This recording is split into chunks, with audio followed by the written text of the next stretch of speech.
الحمد لله نحمده ونستعينه ونستغفره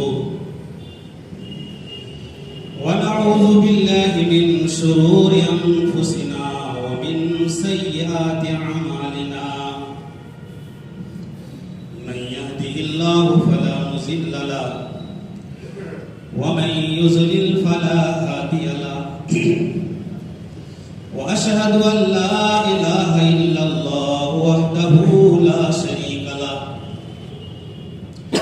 وأشهد أن محمدا عبده ورسوله أما بعد فإن خير الحديث كتاب الله وخير الهدي هدي محمد صلى الله عليه وسلم وشر الأمور محدثاتها وكل محدثة بدعة وكل بدعة ضلالة وكل ضلالة في النار. فقد قال الله تبارك وتعالى في كلامه المجيد: أعوذ بالله من الشيطان الرجيم. الرحمن على العرش استوى رب اشرح لي صدري ويسر لي أمري واحلل عقدة من لساني يفقهوا قولي رب زدني علما. تمام قسم کی حمد و ثنا، کبریائی، بڑائی، بزرگی اس پاک رب العزت کے لیے لائق و زیبا ہے جو خالق کائنات و مالک ارض و السماء ہے، وحدہ لا شریک لہ، جس کے ہاتھ میں تمام قسم کے اختیارات ہیں. وہ پاک رب العزت جو تنے تنہا ہے، وہ پاک رب العزت جس نے ہمیں اور آپ کو پیدا فرمایا، پوری کائنات کو پیدا کیا، اس کی جتنی ہی تعریفیں کی جائیں کم ہیں. اور اللہ تبارک و تعالی نے ہمیں جو دولت دی ہے، ہمیں جو انعام دیا ہے، اور وہ کون سا سب سے بڑا انعام ہے؟ وہ ایمان ہے، وہ توحید ہے. اس پر اللہ تبارک و تعالیٰ کی جتنی ہی تعریفیں کی جائے، جتنی ہی حمد و ثنا بیان کی جائے کم ہے. اس کا شکریہ ادا نہیں ہو سکتا، اس کا حق ادا نہیں ہو سکتا. اس پاک رب العزت نے ہماری بھلائی کے لیے، ہماری ہدایت کے لیے، ہماری کامیابی کے لیے بے شمار نبیوں کو، پیغمبروں کو، رسولوں کو اس دنیا کے اندر مبعوث فرمایا. ہزارہ ہزار درود و سلام نازل ہو اس ہستی اقدس مقدس مطہرہ مبارکہ پر جن کا نام گرامی احمد مصطفیٰ محمد رسول اللہ صلی اللہ علیہ وسلم ہے. میرے محترم بزرگوں، دوستوں، واعظ ساتھی، اللہ تبارک و تعالی کا بے پناہ انعام و اکرام ہمارے اوپر ہے. اور اس انعام و اکرام کا حق یہ ہے کہ اللہ تبارک و تعالیٰ کو سب سے پہلے پہچان لیا جائے، اپنے حقیقی رب کو، اپنے حقیقی مالک کو پہچان لیا جائے، اس کے بارے میں معرفت حاصل ہو جائے. آج ہم دیکھ رہے ہیں دنیا کے اندر بہت ساری برائیاں اور دنیا کے بگڑے ہوئے حالات جو ہمارے سامنے ظاہر و باہر ہے. جب برائی سامنے آتی ہے خرابیاں سامنے آتی ہے تو ہماری آنکھوں کے سامنے وہ چیز ظاہر ہوتی ہے، لیکن اندرونی جو برائیاں ہیں، اندرونی جو بیماریاں ہیں، اس پر کون نظر ڈالے گا؟ اس کو دور کیسے کیا جائے گا؟ وہ تو نظر نہیں آتی، تو دل کے اندر بیماری چھپی ہوئی ہے، جو دل کے اندر برائی موجود ہے، اس لیے ہم اس پر غور نہیں کرتے، ہم اس پر محنت نہیں کرتے کہ ہم کو وہ چیز دکھائی نہیں دے رہی۔ اور یہ کس چیز کی بیماری ہے، یہ کس چیز کی برائی ہے کہ اللہ تبارک و تعالی پر صحیح عقیدہ، جس نے ہم کو پیدا کیا، جس نے آسمان و زمین کو پیدا کیا، پوری کائنات کو پیدا کیا، جس کی وجہ سے ہم جی رہے ہیں، جس کی وجہ سے ہم مر رہے ہیں، جس کی وجہ سے پوری کائنات چل رہی ہے، اس کے بارے میں کیا ہمارے لیے ضروری نہیں ہے کہ اللہ کا صحیح تعارف ہمیں حاصل ہو جائے، اللہ کے بارے میں کیا عقیدہ رکھا جائے، اللہ کی صحیح پہچان لوگوں کو بتلائی جائے؟ یہ سب سے ضروری، پہلا ضروری کام ہے کہ اللہ تبارک و تعالیٰ کے تعلق سے ہمارا عقیدہ صحیح ہو۔ میرے پیارے ساتھیوں، ہم اگر اللہ تبارک و تعالیٰ کے تعلق سے جاننا چاہتے ہیں، اللہ کی قدرت کے حقائق کو سامنے اگر ہم لانا چاہتے ہیں کہ اللہ تبارک و تعالیٰ کدھر ہے، کہاں ہے، کس سمت میں ہے، کس جہت میں ہے، کیا مٹی کے نیچے ہے یا آسمان کے اوپر ہے، اگر یہ جاننا چاہتے ہیں تو آپ کو اس زمین سے سفر شروع کرنا پڑے گا۔ اور آپ کو معلوم ہے اللہ کی بڑائی، اللہ کی قدرت اور اللہ کی قدرت کا جو مظہر ہے، اس کو اگر صحیح طریقے سے آپ کو معلوم ہو جائے کہ آپ جاننا چاہتے ہیں کہ اللہ تبارک و تعالیٰ کتنا بڑا ہے، کتنا عظیم ہے، تو پہلے دنیا کے اندر جتنی چیزیں ہیں اب ان پر غور کریں۔ بڑے بڑے سائنسداں اور ماہر فلکیات نے ایڑی چوٹیوں کا زور لگایا، بڑی کوششیں کی، لیکن ابھی تک پتہ نہیں لگا سکے کہ دنیا کے اندر کتنی گلیکسیاں ہیں، کتنی کہکشائیں ہیں، اس دنیا کے اندر کتنی مخلوقات بستی ہیں، اور یہ دنیا کی انتہا اور دنیا کا اینڈ کدھر ہے؟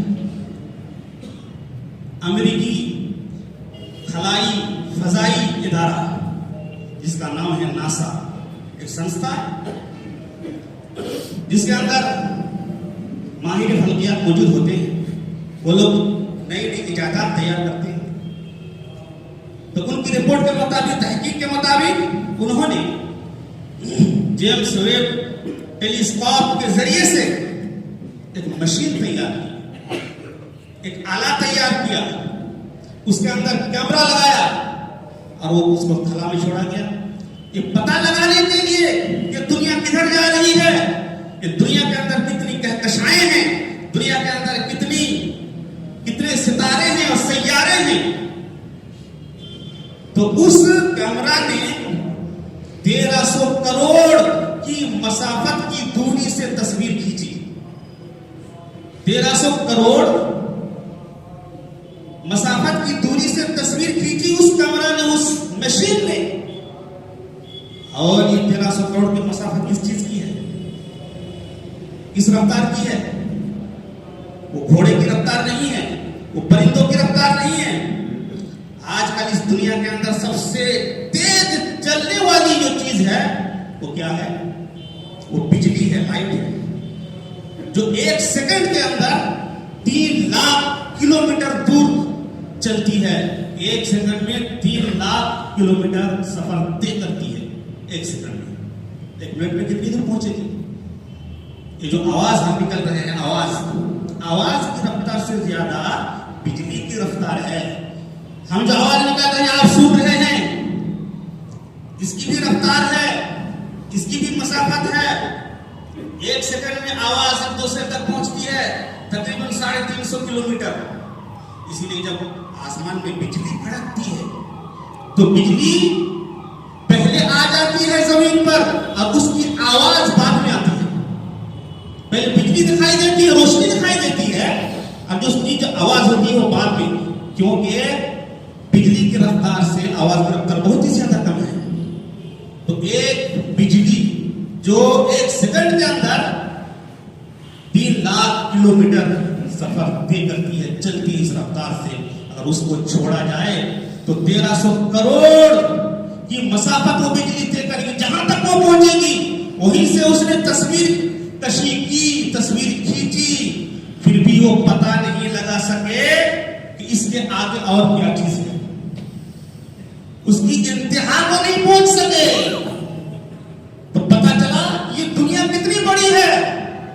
جس دنیا کے اندر ہم جی رہے ہیں, بس رہے ہیں, یہ ایک گلیکسی ہے, اور کتنے لاکھ کروڑوں دنیا مل کر کے ایک گلیکسی تیار ہوتی ہے.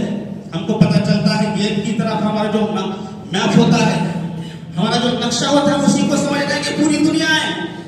اس طریقے سے لاکھوں کروڑوں دنیا موجود, اور اس کی کہکشائیں اور ان کے اندر سیارے اور ستارے ہیں جس کی کوئی انتہا نہیں ہے. میرے پیارے ساتھی, تو اس سے پتہ چلے گا کہ اللہ تبارک و تعالیٰ کتنا بڑا ہوگا, جبکہ آسمان کے نیچے یہ مناظر ہے, یہ حقیقت ہے. کہاں تک دنیا پہنچ رہی ہے میرے پیارے ساتھیوں. اور کہکشائیں کے تعلق سے تو سائنسدانوں نے ایک رپورٹ میں کہا کہ 2 ٹریلین کہکشائیں موجود ہے. ارب, خرب, ملین, بلین, ٹریلین, یہ تقریباً بتایا. تو اس دنیا سے سفر کرو. یہ تو رہی سائنسدانوں کی بات. اب آئیے حدیث کی طرف اور اسلام کی طرف, کہ نبی کریم صلی اللہ علیہ وسلم نے اس دنیا کے تعلق سے, آسمان کے تعلق سے کیا بتایا ہے. جب حدیث کا مطالعہ کرتے ہیں تو ہم کو پتہ چلتا ہے کہ جناب محمد رسول اللہ صلی اللہ علیہ وسلم نے بیان فرمایا کہ زمین سے لے کر کے پہلے آسمان کی جو مسافت ہے وہ 500 سال کی مسافت ہے. پہلے آسمان سے لے کر کے زمین تک کی مسافت 500 سال کی مسافت ہے. اور یہ کون سی مسافت ہے؟ پہلے زمانے میں گھوڑے کی رفتار کی مثالیں دی جاتی تھی, پرندوں کی مثالیں دی جاتی تھی, کیونکہ سب سے زیادہ وہی چلتا تھا تیز رفتاری سے. آج کی جو مثال دی جائے گی وہ بجلی کی مثال دی جائے گی. اس کے آگے بجلی سے زیادہ اگر کوئی چیز تیز رفتار کے ساتھ چلتی ہے, اگر کوئی چیز اگر ایجاد ہو جاتی ہے تو اس کی مثال دی جائے گی. تو ایک سیکنڈ میں 3 لاکھ کلومیٹر بجلی چلتی ہے. اگر وہ چلے گی اپنے رفتار کے ساتھ, اب بتائیے 1 منٹ میں کتنی دور جائے گی, 1 گھنٹے میں کتنی دور جائے گی, 1 دن میں, 1 ہفتہ میں, 1 مہینے میں, 1 سال میں. تو 500 سال تک وہ بجلی کی رفتار سے اگر کوئی چیز چلتی ہے تو 500 سال لگیں گے پہلے آسمان پہنچائیں گے. پھر وہاں سے لے کر کے دوسرے آسمان تک پھر وہی 500 سال کی مسافت اور 500 سال کا فاصلہ ہے. پھر دوسرے آسمان سے تیسرے آسمان, اسی طریقے سے 7 آسمان تک. ہر ایک آسمان کے درمیان جو فاصلہ ہے وہ 500 سال کا فاصلہ ہے میرے پیارے ساتھیوں. اور وہی وہ رفتار کی مثال اور وہی وہ اندازہ لگایا جائے گا کہ سب سے تیز چلنے والی چیز ہے. پھر 7واں آسمان کے اوپر ہے کیا چیز؟ کوئی کہتا ہے کہ 7واں آسمان کے اوپر اللہ تبارک و تعالیٰ کی کرسی ہے. کوئی کہتا ہے 7واں آسمان کے اوپر اللہ کا عرش ہے. کوئی کہتا ہے کہ 7واں آسمان کے اوپر فلاں فلاں چیزیں ہیں, اور چیزیں اللہ تبارک و تعالیٰ اور مخلوق اور سیارے تیار ہوئی. اس کے تعلق سے اگر ہم حدیث کا مطالعہ کرتے ہیں تو حضرت عباس رضی اللہ تعالیٰ عنہ کی حدیث, جس کے تعلق سے جناب محمد رسول اللہ صلی اللہ علیہ وسلم نے بیان فرمایا, اور یہ حدیث ابن ماجہ, ترمذی اور ابن خزیمہ اور امام دارمی اور بہت ساری کتابوں کے اندر موجود ہے. اور امام ترمذی رحمۃ اللہ علیہ نے کہا کہ اس کی سند صحیح ہے, حسن ہے. اللہ کے نبی صلی اللہ علیہ وسلم نے بیان فرمایا صحابہ کرام کے درمیان. یہ پوری حقیقت اللہ کے نبی صلی اللہ علیہ وسلم بیان فرماتے ہیں کہ تم جانتے ہو پہلے آسمان سے لے کر زمین تک کی مسافت جناب محمد رسول اللہ صلی اللہ علیہ وسلم نے 500 سال کی مسافت بتائی. پھر دوسرے سے تیسرے اور تیسرے آسمان سے لے کر کے چوتھے آسمان تک 500 سال کی مسافت فرمائی. اور پھر جب ساتواں آسمان کے اوپر بات آئی تو جناب محمد رسول اللہ صلی اللہ علیہ وسلم نے فرمایا ساتواں آسمان کے اوپر ایک دریا ہے. ساتواں آسمان کے اوپر ایک دریا ہے اور جس کی مسافت اس دریا کی جو پرت ہے, اس دریا کی جو چوڑائی ہے, اس دریا کی جو موٹائی ہے وہ بھی 500 سال کی مسافت کے برابر ہے. اس دریا کی موٹائی اور چوڑائی, اس دریا کی پرت 500 سال کی ہے. پھر اللہ کے نبی صلی اللہ علیہ وسلم نے فرمایا تم لوگوں کو پتا ہے اس دریا کے اوپر کیا ہے؟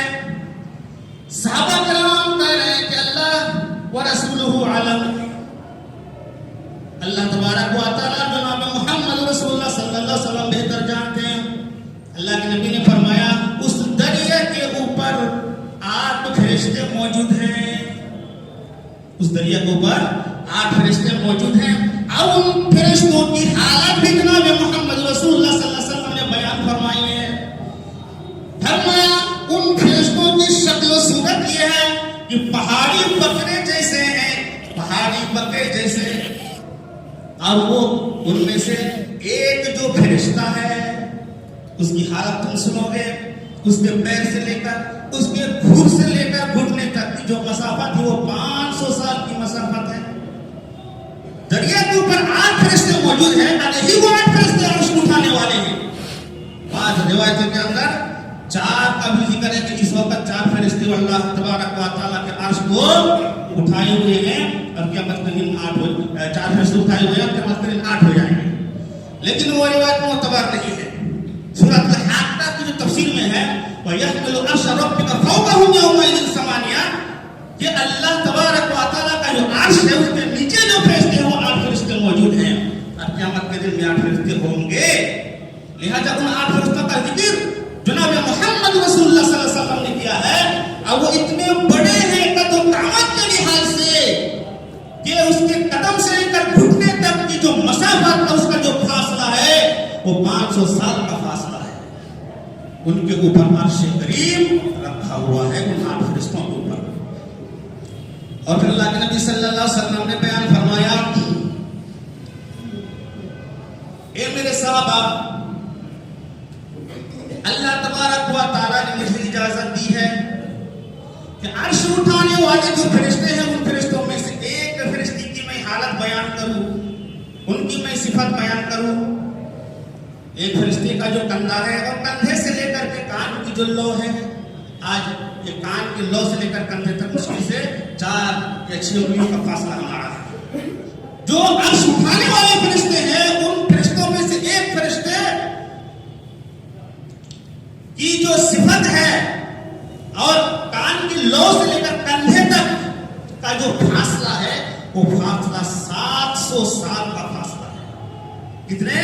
700 سال. اور وہی وہ 700 سال کا فاصلہ کہ بجلی کی رفتار سے اگر کوئی چیز چلے گی تو 700 سال میں جہاں تک پہنچے گی وہی تک اس کی انتہا ہوگی, وہی تک اس کی مسافت ہوگی. وہ فرشتے کتنے بڑے ہوں گے؟ اب فرشتے تو اس لیے بڑے ہیں آپ حیرت کر رہے ہوں گے کہ اتنے بڑے بڑے فرشتے کیوں ہیں؟ کیونکہ پوری دنیا اور آسمان اللہ تبارک و تعالیٰ نے جتنی مخلوقات پیدا کی ہے ان مخلوقات میں سب سے بڑی جو مخلوق ہے, سب سے بڑی مخلوق اللہ تبارک و تعالیٰ کا عرش ہے. اس سے بڑی مخلوق نہیں ہے. اس عرش کو اٹھانے کے لیے مقرر ہے اور ان کی حیات اور حیبت اور ان کی شکلیں اور ان کی کیفیت بیان کی جا رہی ہے. میرے ساتھیوں, تو عرش کے نیچے فرشتے کو اٹھائے, فرشتے عرش کو اٹھائے ہوئے ہیں. اب ان کے اوپر جو ہے کیا ہے؟ اللہ تبارک و تعالیٰ کا عرش ہے. کرسی کہاں چلی گئی؟ کیا عرش کے نیچے کرسی ہے یا عرش کے اوپر کرسی ہے؟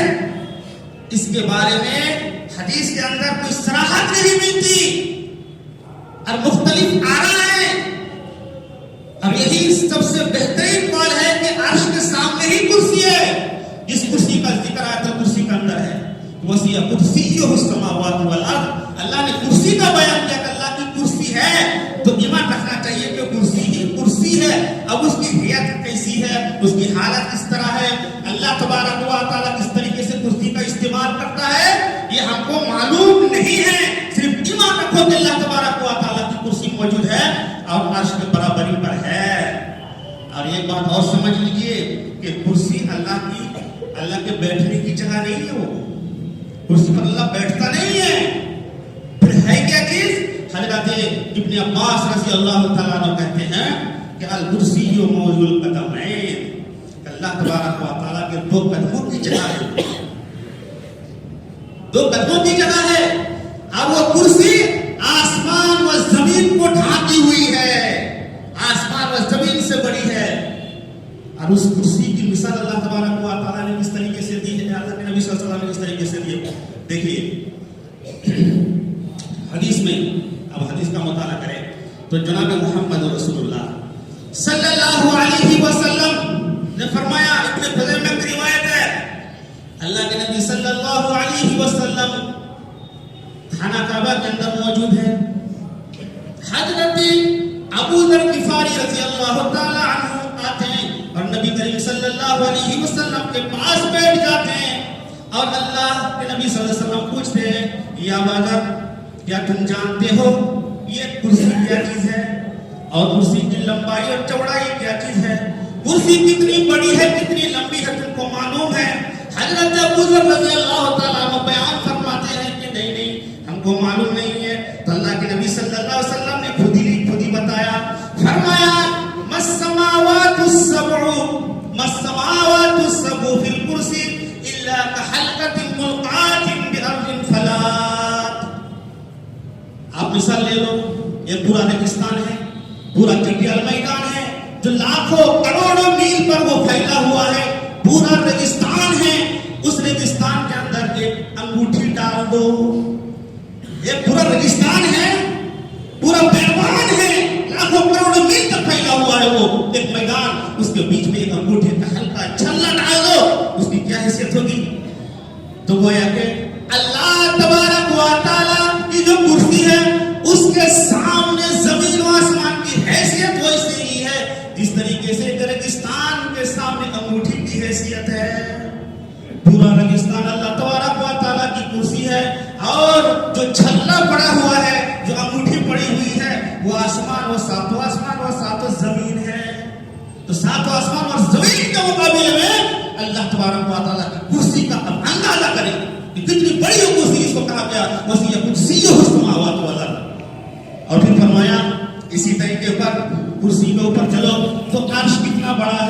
پھر اللہ کے نبی صلی اللہ علیہ وسلم نے بیان فرمایا پورے ریگستان سمجھ لو اللہ تبارک و تعالیٰ کا عرش ہے اور اس ریگستان میں ایک انگوٹھی پڑی ہوئی ہے.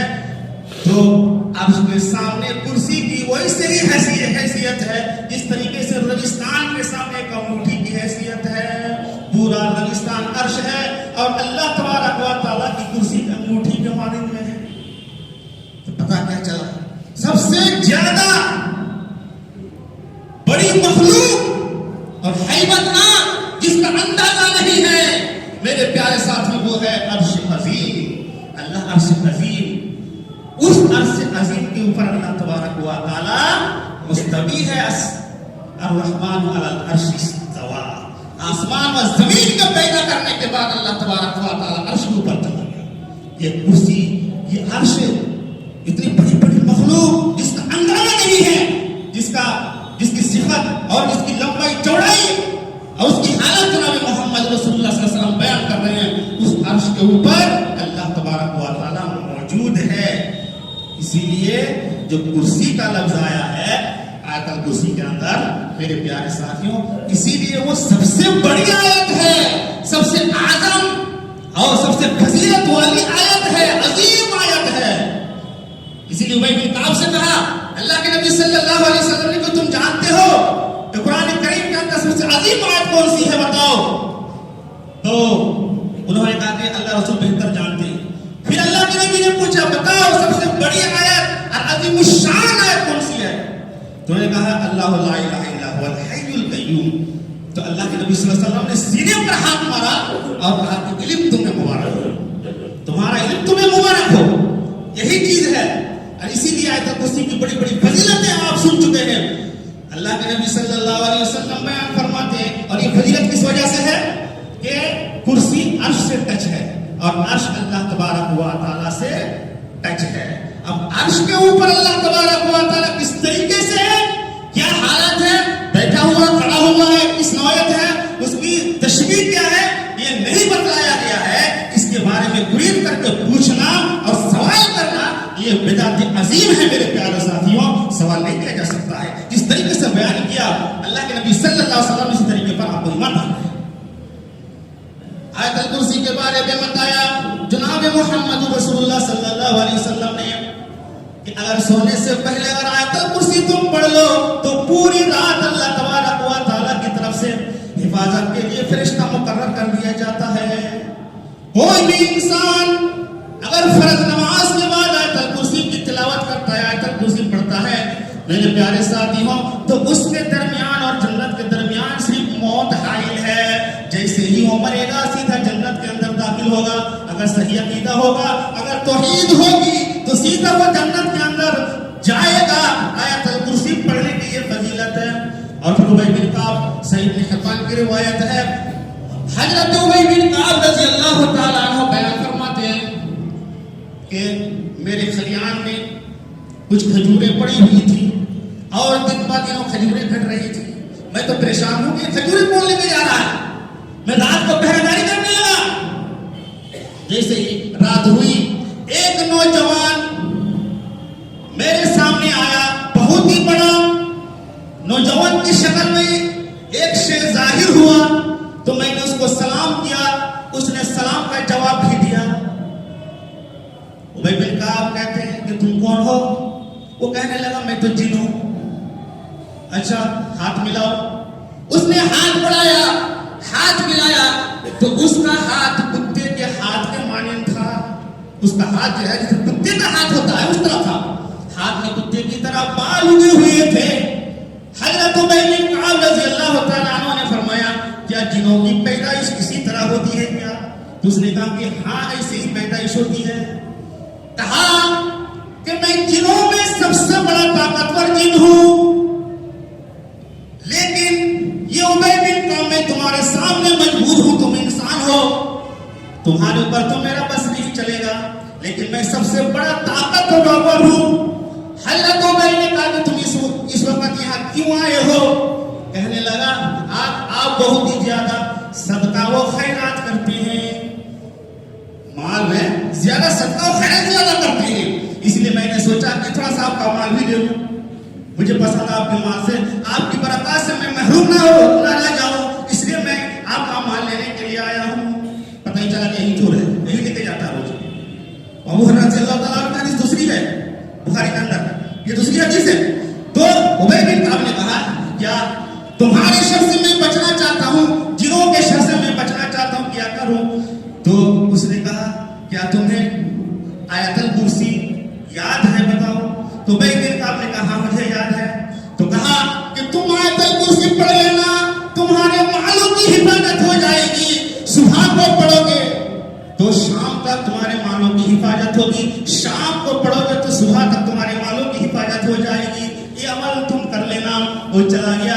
حضرت ابی بن کعب کہتے ہیں میں جناب محمد رسول اللہ صلی اللہ علیہ وسلم کے پاس گیا اور میں نے اس واقعہ کو بیان کیا تو جناب محمد رسول اللہ صلی اللہ علیہ وسلم نے فرمایا صدق الخبیث, اس خبیث نے سچ کہا ہے.